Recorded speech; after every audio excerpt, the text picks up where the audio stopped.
according to the 2021 Population and Housing Census, Ghana boasts approximately 400,000 more females than males, with the female population constituting 50.7% of the total populace, while males make up 49.3%. The census data indicate that there are more approximately 15.6 million females compared to 15.2 million males in the country, highlighting the consistent trend of a female majority within the population. This gender disparity underscores the significant influence women hold in shaping the socio-political landscape of Ghana. This shows there are more females than males, but does not determine whether there are more female registered voters than males. Other issue that could possibly restrain Dr. Bawumia from selecting a female running mate is the flip side of the coin that calls for him to match the NDC's effort at women's political empowerment. For many, this will amount to admitting that the opposition party is ahead of the MPP along the socio-cultural curve, and the MPP is simply being reactive. Despite all these potential problems, however, the case for Dr. Bawumia selecting a woman as a running mate remains compelling. The call for a female running mate is not merely about symbolism, but rooted in the broader agenda of women's empowerment. While Ghana has seen many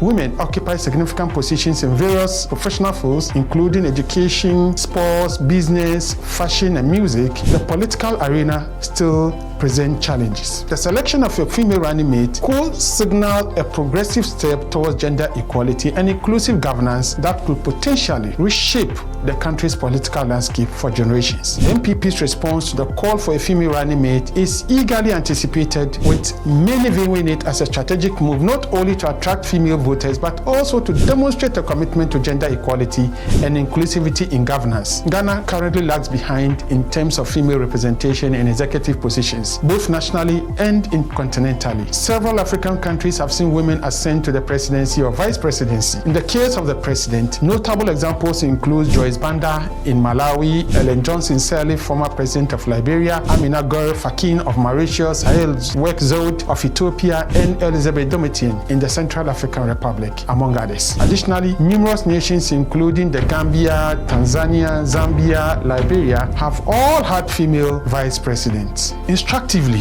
there have been far fewer scandals involving abuse of office, corruption, nepotism, or even sheer incompetence and poor political governance by these women leaders than their male counterparts in those countries. Importantly, the MPP is not short of potentially capable and electorally attractive women candidates for the position of running mate. Already, names such as Akosua Frema Osei, Chief of Staff, Irene Toshi, the Administrator of the District Assembly's Common Fund, and Esla Usu, Minister for Communications and Digitalization and Member of Parliament for Ablekuma West, among others, have emerged. We are playing the regional and stronghold cards. The Chief of Staff, who hails from the Ashanti region, will become the obvious choice if Dr. Bawumia decides to settle on a female candidate. Political analysts argue that there is a need to reassure the electorate in that region, where the MPP has its strongest support, that it has not been demoted to playing second fiddle with regards to influence in the party. There are no doubt as to her capability. A former lecturer at the University of Ghana, a former United Nations employee who worked in several African countries, a former Deputy Minister for Manpower, Youth and Employment during President John Kufuor's administration, and a two-time Member of Parliament for Yaw Osei West constituency. Her wealth of experience in both partisan politics and in political governance makes her as capable as anyone. The only possible drawback is her age. Born in 1948, there are fears in some quarters that assuming the vice presidency at 77 years old will sorely test her energy. However, if Madam Frema Osei's age should disqualify her, both Natoshi and Esla Usu are worthy alternatives, and both offer the potential to turn swing regions in Dr. Bawumia's favor. Natoshi, as the administrator of the District Assembly's Common Fund, has a clear understanding of the nation as a whole and the decentralization that most voters are clamoring for. Her background is in grassroots development and public service, which will put her in good stead. Just as importantly, she hails from the Greater Accra region, which has the most registered voters in any other region and also the most cosmopolitan, underpinning its position as the ultimate electoral swing region. In all past elections, the party that has won the region has won the presidency. Osei, Minister for Communications and Digitalization since the current administration assumed office, has a lot going for her too. It is instructive that in the midst of the country's ongoing economic difficulties, Dr. Bawumia has tried to distance himself somewhat from the economic policy shortcomings of the government and has rather embraced his formidable achievement towards making Ghana the most digitalized country on the continent, a feat where he has been most ably partnered by Osei. Indeed, this is already a tried and tested partnership. Her age fits the bill too, having been born in 1964 and a certified legal expert and women's rights advocate as well as a telecommunications expert.